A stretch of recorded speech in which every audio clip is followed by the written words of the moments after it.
তাহলে কোষ হলো কি না সবথেকে সরলতম একক। তাহলে বোঝা গেল কোষটা। এবার একজন প্রাপ্তবয়স্ক মানুষের শরীরে কত কোষ থাকে, কতগুলি কোষ থাকে এখানে বলছে। একজন প্রাপ্তবয়স্ক মানুষকে যদি দেখো, সেই মানুষের দেহে কিন্তু 6 লক্ষ কোটি থেকে 10 লক্ষ কোটি কোষ থাকে। বুঝা গেল? তাহলে 6 লক্ষ থেকে 10 লক্ষ কোটি, 10 লক্ষ কোটি কোষ থাকে।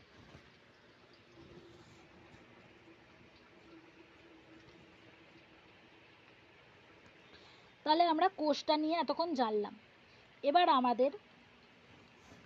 এবার আমরা পড়ব কি না কোষ প্রাচীর।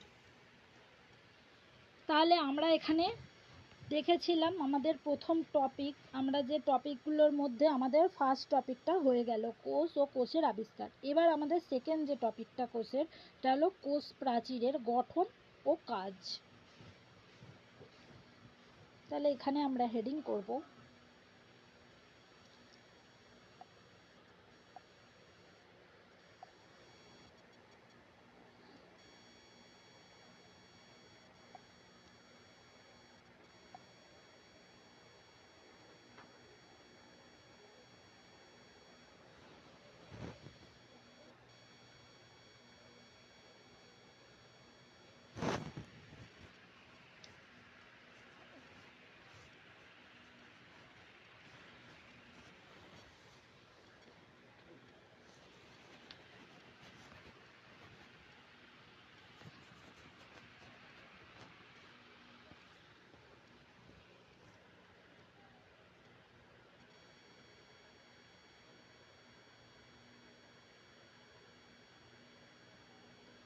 গঠন ও কাজ।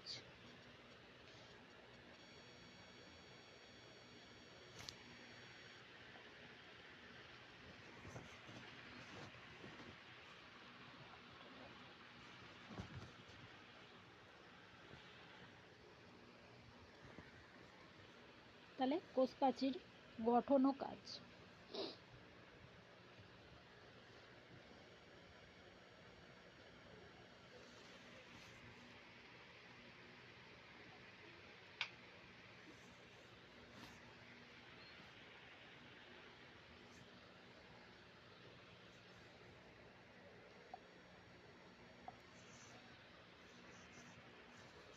তো আমরা কোষ প্রাচীরের গঠন কাজ, কোষ প্রাচীর সম্পর্কে আগে আমরা জেনে নেব। তাহলে আমরা প্রথমেই জানব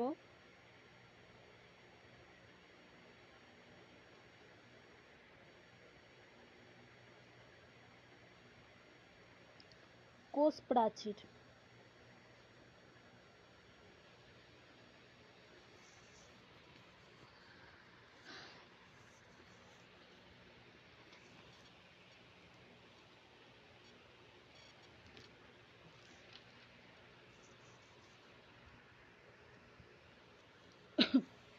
কোষ প্রাচীরের সংজ্ঞাতে এখানে বলছে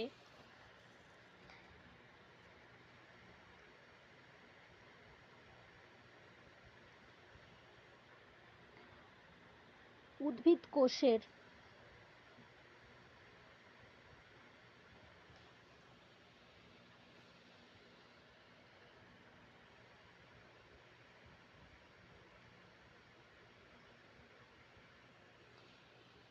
কোষ পর্দার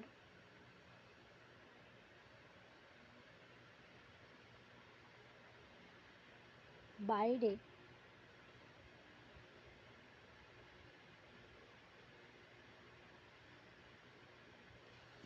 সেলুলোজ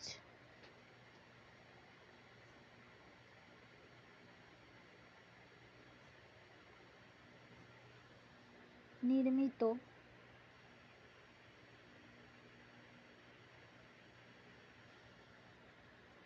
জড়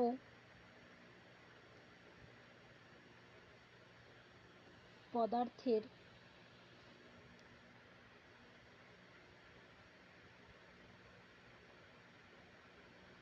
যে একটি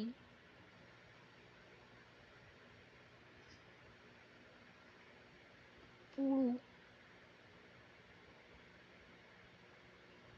দৃঢ়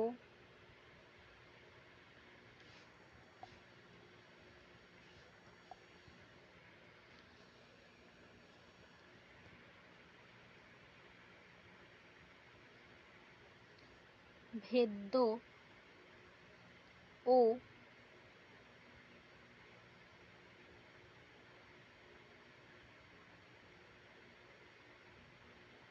স্থিতিস্থাপক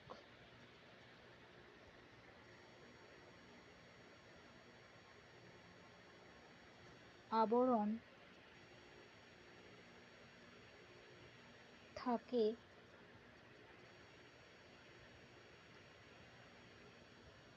তাকে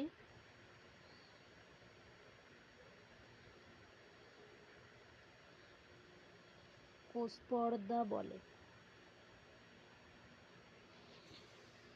তাহলে এখানে উদ্ভিদ কোষের কোষপর্দার বাইরে সেলুলোজ নির্মিত জড় পদার্থের যে একটি পুরু দৃঢ় ভেদ্য স্থিতিস্থাপক আবরণ থাকে তাকে কোষপর্দা বলে। তাহলে আমরা কোষের কম্পোনেন্টগুলো নিয়ে জানতে পারছি এবার, যে কোষ প্রাচীর, একটা কোষ, সেই কোষের ওপরে থাকে কি না কোষ পর্দা, সেটার ওপরে থাকে কোষ প্রাচীর। তাহলে উদ্ভিদ কোষ, আমরা এই কোষ প্রাচীর, আচ্ছা তোমাদের এর আগে একটা জিনিস বলা হয়নি আমাদের, যেটা হলো এই যে ভেদ্য আবরণী, এই ভেদ্য আবরণীর এক্সাম্পল কিন্তু, এই ভেদ্য আবরণীর এক্সাম্পল হলো, এখানটায় লিখিয়ে দিচ্ছি,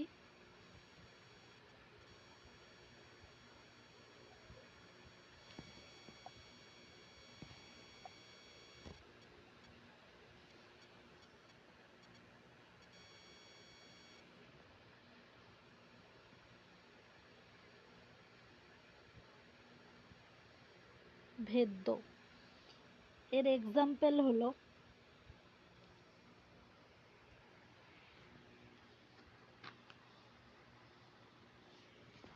কোষ প্রাচীর,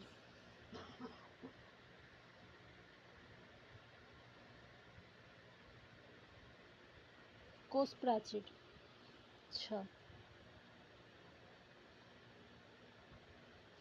অভেদ্যর উদাহরণ হলো, এক্সাম্পল হলো ত্বক, আমাদের যে স্কিন বা ত্বক, এটা কারণ আমাদের এই যে ত্বকটা অভেদ্য, কারণ দেখেছো যখন স্নান করি আমরা, আমাদের শরীরের মধ্যে জল পড়ে, কিন্তু জলটা কি করে আমাদের শরীরের ভিতরে কি ঢুকে যায়? ভিতরে ঢুকে যায় না, বাইরে গড়িয়ে চলে যায় জলটা, সেই জন্য এটা কি অভেদ্য, অর্থাৎ এটা ভিতরে যায় না। তাহলে ত্বক আর কি, ডিমের খোলস, ডিমের খোলস, শক্ত যে ডিমের খোলসটা হয় সেটা, ডিমের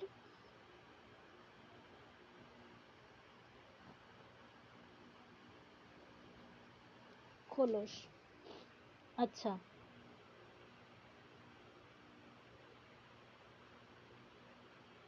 অর্ধভেদ্যর এক্সাম্পল হলো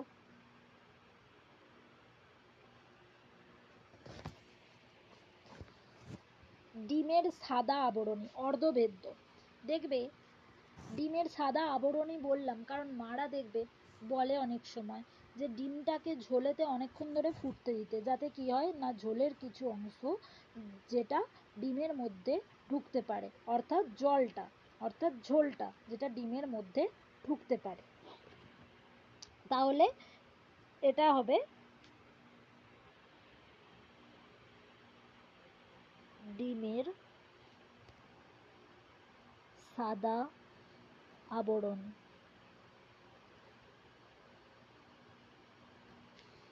আর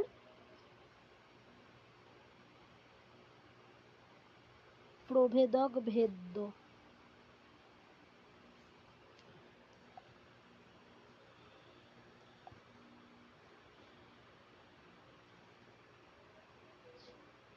এর এক্সাম্পল কি না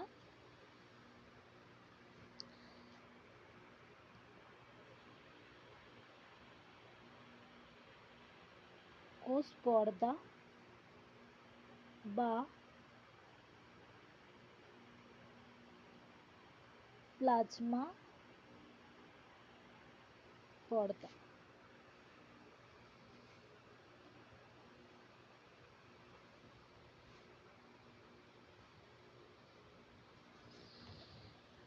ঠিক আছে, তাহলে এই যে ভেদ্য, অভেদ্য, অর্ধভেদ্য, প্রভেদক ভেদ্য, এগুলোর আমরা এক্সাম্পলগুলো দেখে নিয়েছি। এবার আমরা এখানে যে পড়ছি যে উদ্ভিদ কোষের কোষ পর্দার বাইরে উদ্ভিদ, এই যে কোষ প্রাচীর পড়ছি, কোষ প্রাচীর তাহলে শুধুমাত্র দেখা যায় কাদের না, উদ্ভিদের মধ্যে। আমাদের এই কোষ প্রাচীর দেখা যায় শুধুমাত্র উদ্ভিদের ক্ষেত্রে, আমাদের মানুষদের বা কোনো প্রাণীদের কিন্তু কোষের প্রাচীর থাকে না, যেটা উদ্ভিদদের থাকে। তাহলে ওই জন্যই বলছে উদ্ভিদ কোষের কোষ পর্দার বাইরে, কোষ পর্দা, আমাদের যে কোষ, আমাদের যে কোষ, সেই কোষের ওপরে থাকে নরম মোলায়েম নমনীয় একটা কোষের পর্দা। তাহলে আমাদের ধরো এই একটা হলো কোষ, ঠিক আছে, এই একটা কোষ, এই কোষের বাইরে একটা নরম মোলায়েম নমনীয় একটা পর্দা থাকে, যেটাকে বলা হচ্ছে কোষ পর্দা। সেই কোষ পর্দার বাইরে থাকে কোষ প্রাচীর। তাহলে বোঝা গেল? তাহলে সরি, এখানে আমি একটু ভুল জিনিসটা দেখালাম। এইটা হলো কোষ, এই যে ছোট্ট মতো, আর এই যে অংশটা এটা হলো কোষ পর্দা, ঠিক আছে। আর এর বাইরেই থাকে কি না, কোষ প্রাচীর, এর বাইরেই থাকে কোষ প্রাচীর। তাহলে বোঝা গেল তাহলে যে কোষ পর্দার বাইরে থাকে কোষ প্রাচীর। সেটাই বলছে উদ্ভিদ কোষের কোষ পর্দার বাইরে সেলুলোজ নির্মিত এই যে কোষ প্রাচীর, এই কোষ প্রাচীরটা মূলত কি দিয়ে তৈরি না, সেলুলোজ, সেলুলোজ দিয়ে তৈরি হচ্ছে। ওই জন্য বলছে সেলুলোজ নির্মিত জড় পদার্থের যে একটি পুরু, এটা জড় পদার্থ, ঠিক আছে। এই জড় পদার্থ যে একটি পুরু, অর্থাৎ পুরু মানে হলো মোটা, ঠিক আছে, পুরু মানে মোটা, দৃঢ় অর্থাৎ শক্ত, ভেদ্য, এখানে বলেছে ভেদ্য। আমি একটু আগেই এখানে এক্সাম্পল দিলাম ভেদ্য আবরণী, ভেদ্য আবরণীর এক্সাম্পলে আমি কি লিখিয়েছিলাম, কোষ প্রাচীর, দেখো লিখেছিলাম কোষ প্রাচীর। তাহলে ওইটাই বলছে যে ভেদ্য, ওই জন্য বলছে, অর্থাৎ তোমার কি না, সলিউট এবং সলভেন্ট দুটোই কিন্তু এটাতে ভেদ করতে পারে কোষ প্রাচীরে। সেই জন্যই বলছে ভেদ্য স্থিতিস্থাপক, স্থিতিস্থাপক অর্থাৎ এলাস্টিক বা গার্ডার বা রবারের মতো জিনিস, ঠিক আছে, সেইটাই হচ্ছে সেই স্থিতিস্থাপক আবরণ থাকে, তাকে কোষ পর্দা বলে।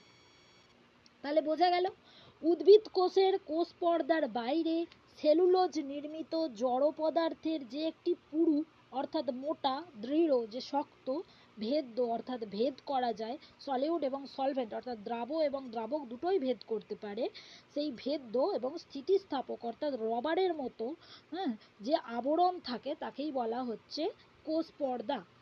তাহলে বোঝা গেল কোষ পর্দা কি। এবার এই কোষ পর্দা কাকে বলে জানলেই এর বৈশিষ্ট্য এবং কাজ আমরা জানতে পারবো, ঠিক আছে। তো চলো আমরা চলে যাই এই কোষ পর্দার বৈশিষ্ট্যে। তাহলে এখানে হবে লেখো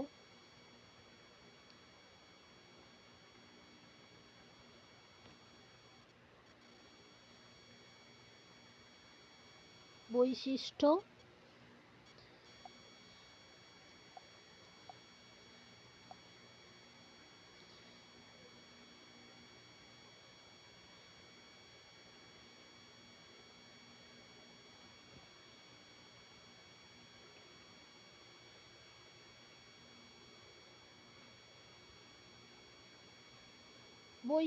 সমূহ। এবার আমরা এখানে দেখে নেব কোষ প্রাচীরের, কোষ পর্দা না, কোষ প্রাচীরের বৈশিষ্ট্য। এই সংজ্ঞাটা যদি আমরা ভালো করে মনে রাখি তাহলেই কিন্তু আমাদের বৈশিষ্ট্যটা চলে আসবে। তাহলে আমরা এই সংজ্ঞা থেকেই দেখে নেব এর বৈশিষ্ট্যগুলো। প্রথম বৈশিষ্ট্য কি না, আমরা এখানে দেখেছি যে উদ্ভিদ কোষ, তাহলে আমি একটু আগেই বললাম কোষ প্রাচীর কাদের দেখা যায়, শুধুমাত্র উদ্ভিদ কোষের। তাহলে প্রথম বৈশিষ্ট্য আমাদের হয়ে গেল, কোষ প্রাচীর উদ্ভিদ কোষের একটি প্রধান উপাদান। লিখে গেল।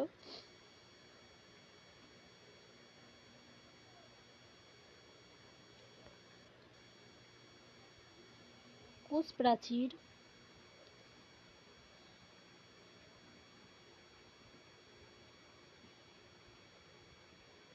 উদ্ভিদ কোষের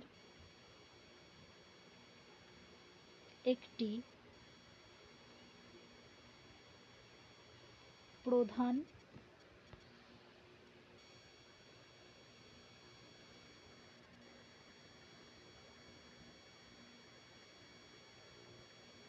উপাদান। দ্বিতীয়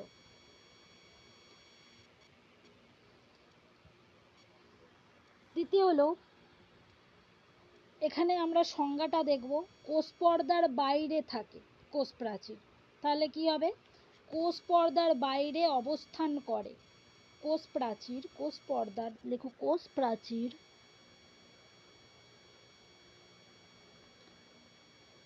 কোষ প্রাচীর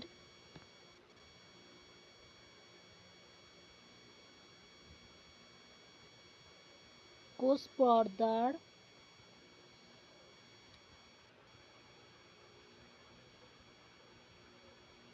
বাইরে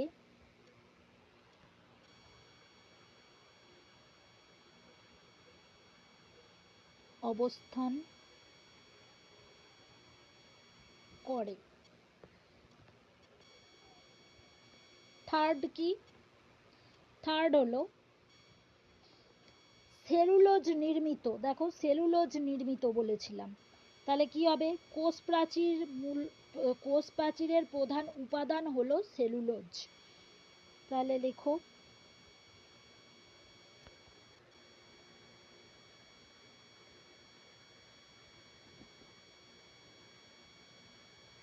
কোষ প্রাচীরের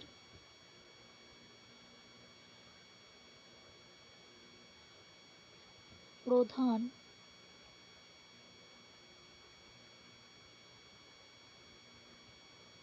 উপাদান হলো, কোষ প্রাচীরের প্রধান উপাদান হলো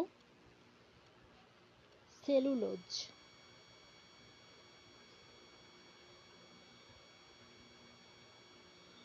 সেলুলোজ।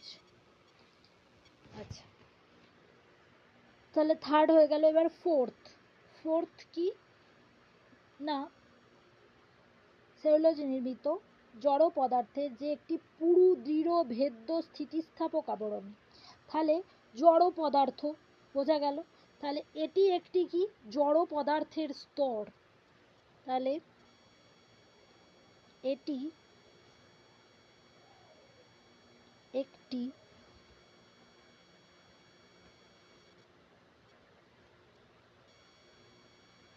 জড়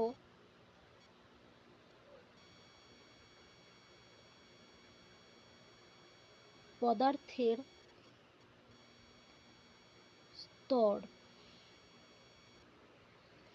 আচ্ছা, ফিফথ কি, ফিফথ হলো কি বলেছে না, পুরু দৃঢ় ভেদ্য স্থিতিস্থাপক আবরণ। তাহলে এটি কি না, এটি দৃঢ়, এটি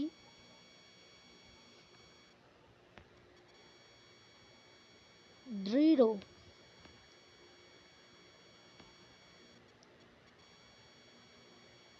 পুরু ভেদ্য। ভেদ্য অর্থাৎ কি না, এখানে ব্র্যাকেটে লিখে দিতে পারো, অর্থাৎ দ্রাব ও দ্রাবক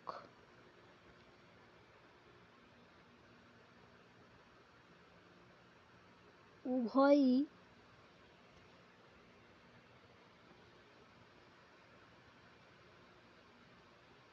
চলাচল করতে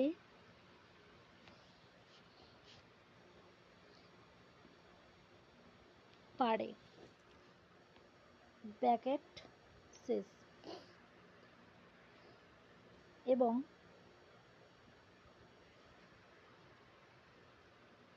স্থিতিস্থাপক আবরণ।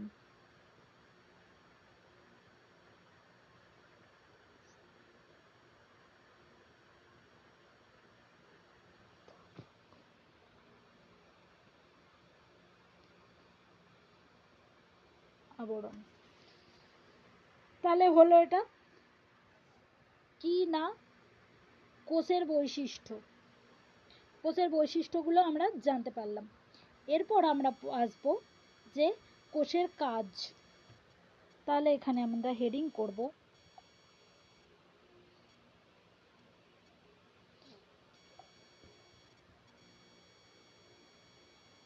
কাজ।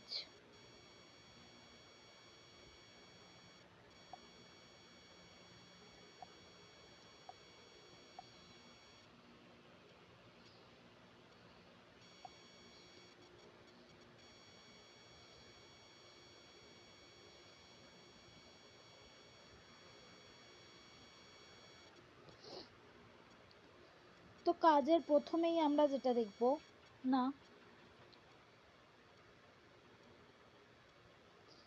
তাহলে কোষ প্রাচীর, যেহেতু আমরা এখানে দেখেছি উদ্ভিদের কোষ প্রাচীর দৃঢ়, পুরু এবং ভেদ্য, ঠিক আছে, তাহলে দৃঢ় এবং শক্ত হয় যেটা, তাই কি করছে না, এর ভেতর এই কোষ প্রাচীরের ভিতর যে কোষ পর্দা আছে এবং তার ভিতর যে কোষ আছে, সেই কোষ পর্দা এবং কোষকে রক্ষা করে বাইরের আঘাত থেকে। তাহলে আমরা এখানে একটা কাজ পেয়ে গেলাম। তাহলে কি লিখব না,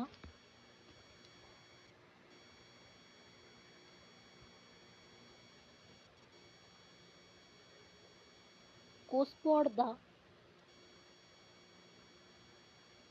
এবং ধাত্রে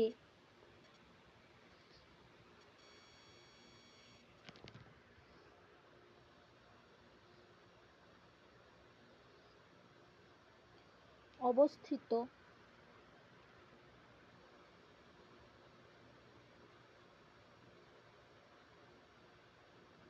অঙ্গাণু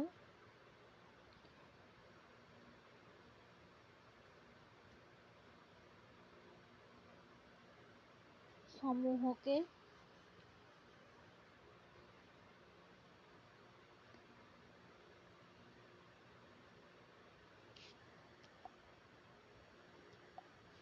বাইরের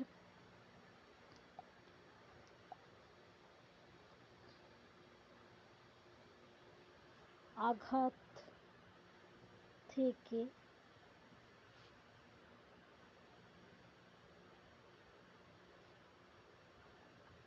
রক্ষা করে। তাহলে বোঝা গেল বাইরের আঘাত থেকে রক্ষা করে। সেকেন্ড হলো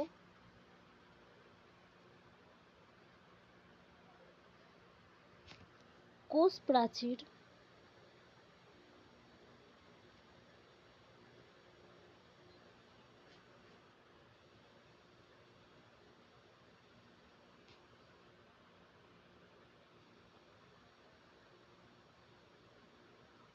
একটি কোষের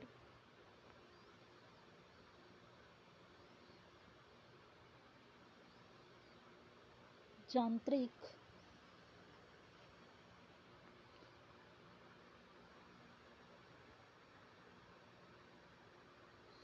শক্তির স্তর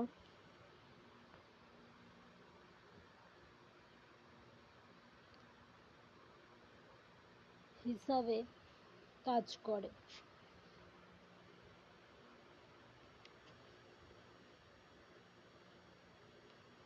তাহলে কোষ প্রাচীর একটি কোষের যান্ত্রিক শক্তি স্তর হিসেবে কাজ করে। হ্যাঁ, যান্ত্রিক শক্তি স্তর হিসেবে কাজ করে একটি কিসের না, কোষের। একটি কোষের যান্ত্রিক শক্তি স্তর, যেটা কি হয় না, যেটা বাইরের সমস্ত আঘাত থেকে রক্ষা করে এবং যার মাধ্যমে সমস্ত কিছু জল বলো, যা কিছু বলো, হ্যাঁ, জল, দ্রবণ, দ্রাবক সব কিছুই কিন্তু ওইটার মধ্যে প্রবেশ করতে পারে। ওটার পুষ্টি গুণাগুণ সব কিছুই কিন্তু ওইটার মধ্যে, কোষের মধ্যে প্রবেশ করতে পারে এই কোষ প্রাচীরের মাধ্যমে। কারণ এটা কোষ প্রাচীর হলো একটা ভেদ্য আবরণ। বোঝা গেল? তো সেটাই বলছে। থার্ড হলো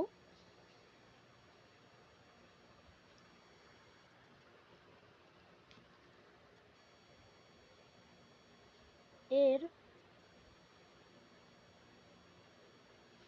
মধ্যে দিয়ে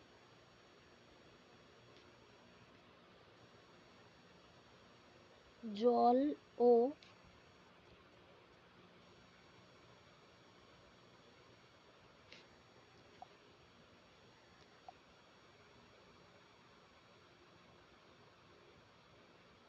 খনিজ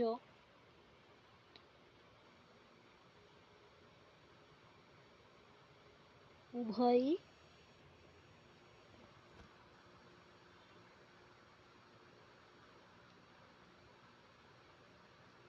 প্রবেশ করতে পারে। ঠিক আছে? জল অর্থাৎ কি? জল অর্থাৎ কি বলেছিলাম? H2O দ্রাবক, universal solvent, দ্রাবক। আর খনিজ হলো দ্রাবক। তাহলে বোঝা গেল জল এবং খনিজ উভয়ই কিন্তু এই কোষ প্রাচীরের মধ্যে দিয়ে প্রবেশ করতে পারে। তাহলে এই হলো আমাদের কাজ। তাহলে আমরা কোষের সংজ্ঞাটা, কোষ প্রাচীরের সংজ্ঞাটা যদি জানতে পারি, তাহলেই কিন্তু আমরা কোষ প্রাচীরের বৈশিষ্ট্য এবং কাজ এটা জানতে পারবো। এই একই রকমভাবে এবার যখন এর নেক্সট পড়বো যখন কোষ পর্দার সংজ্ঞা জানলেই আমরা কিন্তু তার বৈশিষ্ট্য এবং কাজগুলো ভালো করে বুঝতে পেরে যাব। তাহলে আজকে এতটাই তাহলে আজকে রইল। নেক্সট ক্লাসে বাকি কোষ পর্দা এগুলো নেক্সট ক্লাসে হবে। তাহলে আজকে আমাদের যে টপিকগুলো, দুটো টপিক নিয়ে আমরা আলোচনা করলাম, সেটা হলো একটা হলো কোষ ও কোষের আবিষ্কার, একটা হলো কোষ প্রাচীরের গঠন ও কাজ। ঠিক আছে?